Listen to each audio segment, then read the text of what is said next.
Hey guys, Hi-Fri here. Just wanted to share with you just a quick little video, just a kind of a project update on some stuff that I got going on around here. Just wanted to keep you guys in the loop, and I figured, Christmas is coming up, so I might as well throw a couple extra videos in the mix. So on the left side here, we have the Fur Audio Neon 4. I will talk about this set in just a second, but first I want to start off with this. So if you're not familiar with my DIY IEMs, or if you haven't really seen any, I'm not sure if I've really showed any off. Usually when I mention them or I bring them up, they're kind of in this state here. So I just kind of wanted to show you guys a little bit of what I do. So I've been experimenting with a few different IEM configurations and tunings and whatnot. This is actually a 1+3, but this needs to be destroyed. It's not what I need it to be. It doesn't sound the way I want it to sound, so I just kind of left it alone. But this is kind of how their construction starts off. So I start with a plastic shell. Now I made this shell. This shell is actually a copy of a shell that you can purchase on AliExpress, which is this shell right here. It has a MMCX connector port or whatnot. I'm not sure how big the nozzle is, but the nozzle is actually a little bit smaller than the one that I make. Kind of bore it out a little bit, but yeah. So this is what I start off with, and what I do to save on money a little bit is so I'll buy a couple of these shells on AliExpress, and they also come with these faceplates here. So basically, the way you get it is you get the shell, and it's kind of like that, and you use resin to glue it together. But so that's how they come, and then what I do is I make these silicone molds.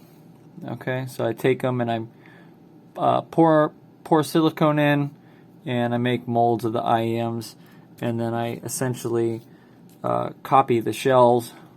Okay, I do all that by hand, and then I take off any flashing or whatever, any stuff like this around the edge. I kind of cut it off or grind it off, and then I bore out the connector here, and I turn it into 2-pin instead of MMCX, because I'm not at the point yet where I can start 3D printing IEMs. So I have been practicing with CAD and whatnot, because ideally I would like to design a shell like this. I actually bought a couple cheap little Xbox Connect scanners so I could try to scan some shells and then change them up in CAD.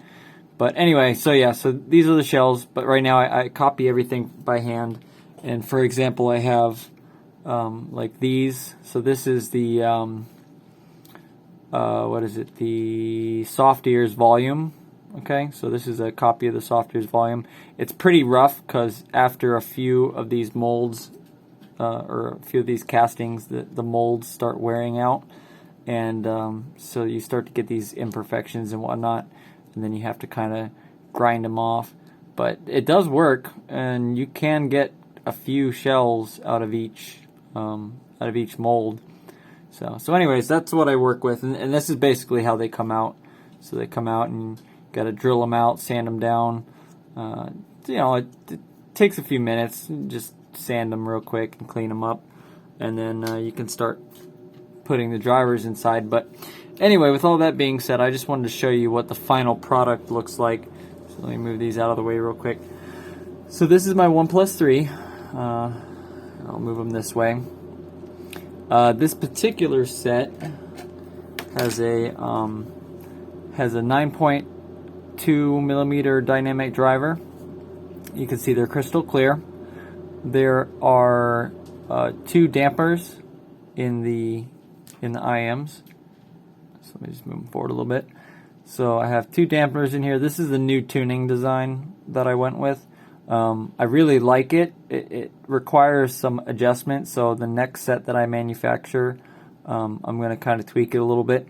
but there are 3 BA inside. So there's one kind of mid BA. This is a 29689, and then I have another one here. This is a 50060, and then I have the 33518 that I talked about. And then you can kind of see the crossover components, hand soldered, just kind of stuffed in there. Not the prettiest, but you know, it is what it is. It's kind of cool to see the components in there anyway. But yeah, so these I kind of tuned as I went along, so they're not. It's kind of hard to explain, but they're not. The wiring's not neat. It's all just kind of jammed in there. I made sure the connections were real solid and everything. So like you can see, you know, it's potted in resin, so it's not going to come apart. Like nothing's going to happen to those, but it's not the prettiest. It's kind of ugly. Like you can see a kind of a capacitor chilling there. But then when you look at this model here, the same capacitor, I had to tuck it like back in here because I didn't have room for it. But yeah, my kind of nasty solder joints. But yeah, so essentially what I do is I use my coupler here. Okay, so I have my earpiece or my coupler. This is the what is this? The 60318-4 occluded ear simulator. All right, and essentially what I do is I have all these little, or there we go. So I have all these little components, and I actually have a whole book of them. So I have a whole catalog. These are all 0805, but I have all kinds of resistors, and there's capacitors in there and whatnot. And essentially I go through one by one, and I keep changing the value until I come across something that I like, and I just make adjustments, and I listen to it for a while, and then I make more adjustments. And it's funny because I'll actually have just like this, so I'll have everything just kind of hanging out, and I'll wear these like on a daily basis, and I'll like take them off my ears, and the connector will pop out, and the IEM will be hanging there from the wires. But yeah, so whenever I'm in like development and I'm working on an IEM, there's a different way to go about it if you're a lot smarter than I am, but I'm not that smart, so I essentially swap out components until I find something that I like, and then I just note down all the values that I used. So it's a trial and error process, but that's how I go about things. So anyway, as a finished product, I just wanted to show you this real quick. So we have our nozzle here, and so as you recall, I have the mid BA here, and then the 50060 is actually another mid BA, so there's two mid BAs. So you got DD for the bass, two mid BAs, and then the treble BA. And so, for example, this set I have a brown filter on the mid BAs, there's nothing on the treble, and then I have two filters on the bass. But yeah, so clear shell, and then I need to cut that off. That's a little bit of overspray. But yeah, so you can't even tell that these used to be MMCX. You see it's perfectly smooth transition. And anyway, so this is my 1+3, and these are the face plates that I made. Now I made these from hand. Essentially what I did is I take carbon fiber, raw carbon fiber. Uh-oh, my phone's getting slow. Are you done? You done being slow? So anyway, so I take raw carbon fiber, I put it on like a sheet of wax paper, and I cover it in resin, and I cut it into little pieces so it's safe to handle, and then I hand place every piece inside a little mold like this. Okay, so I take this little mold, and I essentially take all the little pieces, okay, like that, and I cut them, I hand place them, and then I have like little gold flecks, so I took little flecks of gold and just kind of put them throughout, and you can see there's kind of like a 3D nature to the carbon fiber. And then I have these little I don't know what you call them, little pins or whatever, that I'm using for vents. So this goes all the way through the IEM. This is the vent hole right here in the back. It's a little big, but anyway, that's the vent hole. And then you guys will notice that I actually used, you remember Warner? Where is it at? Shoot, did I have it here? Yeah, so you guys remember Warner, the video that I took them apart? So I ended up using the little cut stencil or whatever you want to call it, and I repurposed it inside these because I thought it looked cool. So I was like, hey, why don't I do that? But yeah, so anyway, I just wanted to share this with you guys because I'm getting ready to ship these off soon. These are for a friend of mine. But yeah, so everything's done by hand. They're polished and all that by hand.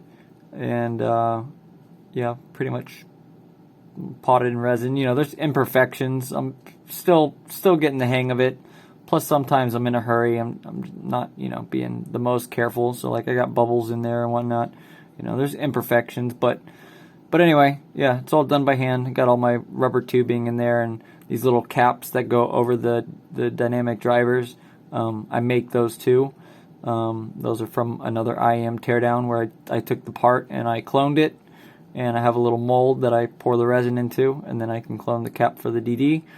And yeah, so, and then these connectors, a friend actually gave them to me, gave me a whole bunch of them. So these are the black connectors that I use on my IEMs. And yeah, so that's my 1+3. And these took me about, goodness, they took me hours to tune. It took me hours. And the next version, they still needed a little refinement, but yeah, so these took me a few hours. I went back and forth and made all kinds of adjustments and learned a bunch of stuff. So the next version is going to be perfect, but these are still really, really good in my opinion. But yeah, so anyway, I spent, I don't know, maybe 20 hours altogether with everything you see here. So just because I'm kind of taking my time with the tuning and whatnot and trying to learn whatever I can. I could crank them out faster, but I would have to do some stuff and have some things made so I can make assembly a little bit easier. But anyway, that is that. And then so just to finish it out with these. So recently, I don't know if you guys saw, but on eBay there was a listing for the Fur Audio Neon 4. Okay, and I had a couple friends send me their IEMs to work on.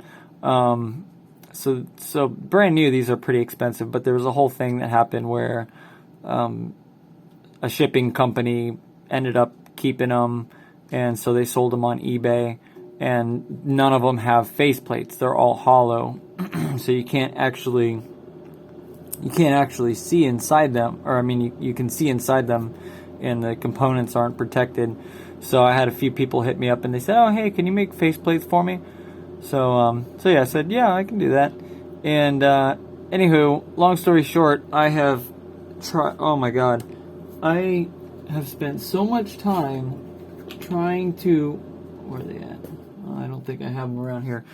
But anyway, it took me so long to come up with the molds to make faceplates for these. It took me forever.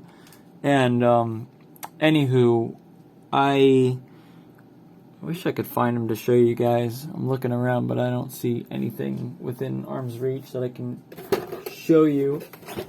Yeah, forget about it. Anyway, so I have like down on the floor next to me, I have like all kinds of different colors of resin that I mix together, like to do custom faceplates, and it's just been a pain in the butt. So the one friend I talked to, I said, hey, look, you know, if you want me to get them done real quick, I can do them clear. And that's like the easiest for me to do, you know, just get them in and out. And so he said, okay, I'll take mine clear. So I made his clear. And then this other gentleman I'm talking to, he lives in Australia. And so he purchased these and had them shipped to me. But he wanted some custom faceplates. And I really didn't want to just, you know, slap out something real quick and send them to him. So I went through all these different like techniques trying to make faceplates for them, and was having a bunch of issues with the molds and whatnot. And I finally realized, hey, I got all these IEM teardowns that I did, and I have stabilized wood from those teardowns. And actually, let me show you guys. I'm going to pause for just a second. I want to show you my little collection I got.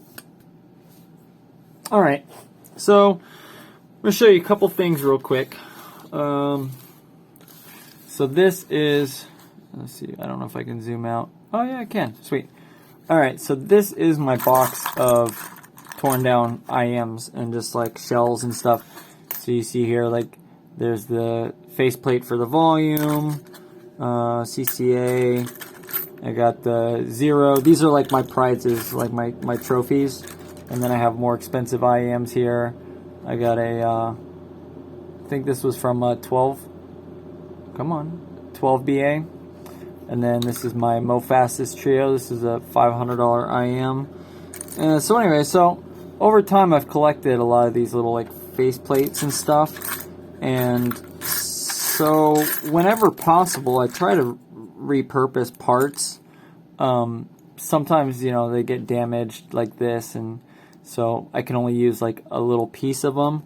But yeah, so I got all kinds of crap that I can repurpose, like this stuff here. And I mean, you've seen it even on my 1+3. I repurposed the little stencil or the little inlay there. So yeah, so anyway, so I got a bunch of stuff that I kind of hang on to because you never know when you'll need it.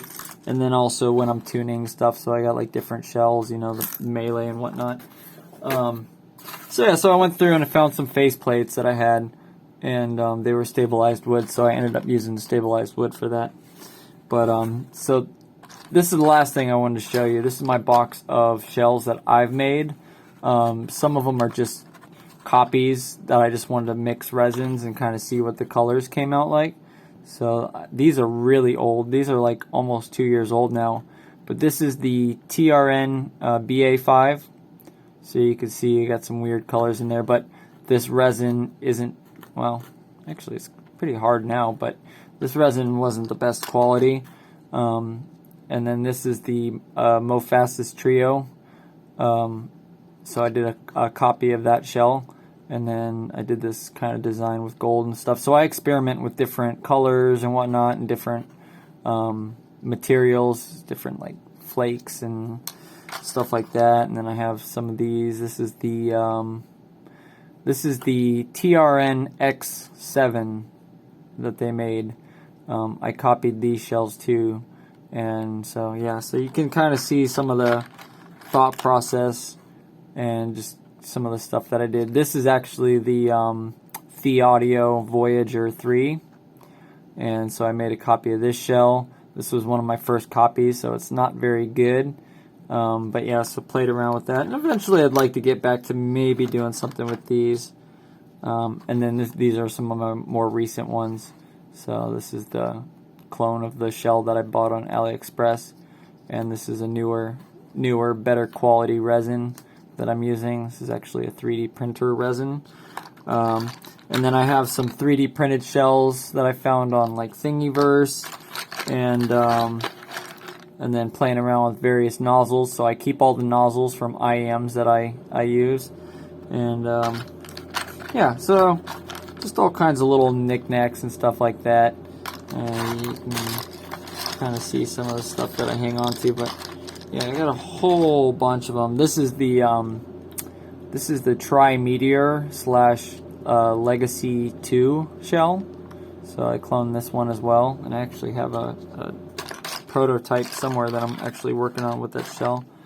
But yeah, I just thought I would show you guys some of this stuff. So I hang on to pretty much everything. But ideally, I would like to make an IEM that has a metal nozzle. I want to go all out one of these days and make a flagship, but it's going to take a while. But yeah, so anyway, as far as getting back to the stabilized wood, so I won't tell you the IEM that I took these from. I'll let you guys guess if you want to take a guess on what IEM it was that I used the faceplates from. But yeah, so I took their faceplates, and then I used my molds that I made to grind the shape into the wood. and I just kind of press fit them in there, and then I went over them with some resin, some lacquer, and made them some nice looking IEMs. And yeah, so these are some of the more expensive ones. Now these are all gooey because they're covered in silicone. So there's an issue that I have sometimes with like cheaper silicone rubbers where they will not harden in the presence of certain materials. So certain like resins they have a reaction with, and they just will not cure for whatever reason. But yeah, so this is another stabilized wood faceplate. This is from the Shozi 1.4, and it is stabilized wood. I was just talking about this one earlier. So this is the Legacy 2, and then this is a more recent version. I actually own two of these IEMs, but this is the Mofastis Trio, and this is the more recent of the two. So anyway, just wanted to show that to you guys. I hope you found it interesting. And I will have another video out before Christmas. I'm waiting on all my IEM teardowns to show up. There should be another one coming here soon.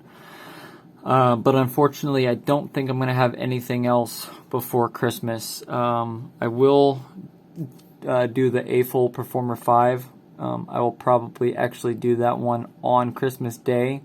I know I said I was going to do it first, but I ended up deciding on something else. But yeah, so I hope you guys enjoy my wares. I have some other stuff in the works. I'll show you one more thing. So I'm trying to get into custom IEMs or CIEMs, and so I did show these once in another video. They need some more molding, but I want to send them to the guy to get a test fit.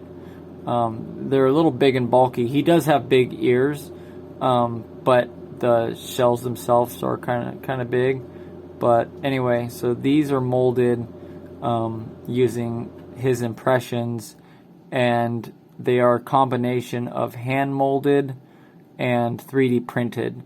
So the front portion here is all 3D printed, and then everything else you see from like here back is all just molded by hand, just to extend the size and shape.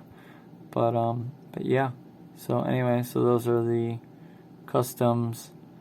And yeah, so I'm trying to get into that. They're a pain in the butt. I absolutely hate them. Don't ask me to do them for you because I'm not. I told 2 people that I would do them, and that's where I'm leaving it. If I can get my modeling good enough and whatnot, I might consider doing more custom IEMs in the future. But for now, I'm fed up and I don't want to look at another custom IEM. At least once I'm done with those. So, I will show you. So, just to kind of show you. So, this is what it looks like beforehand. So, this is the 3D printed mold. This is another person's ears. But yeah, so this is actually printed on my printer.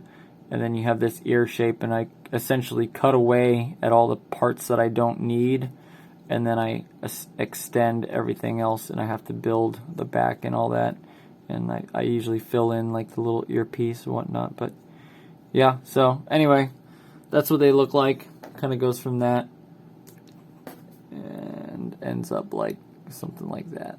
So if that gives you guys kind of a point of reference. So anywho, I hope you guys are having a great holiday season, and I will check in with you later. Peace.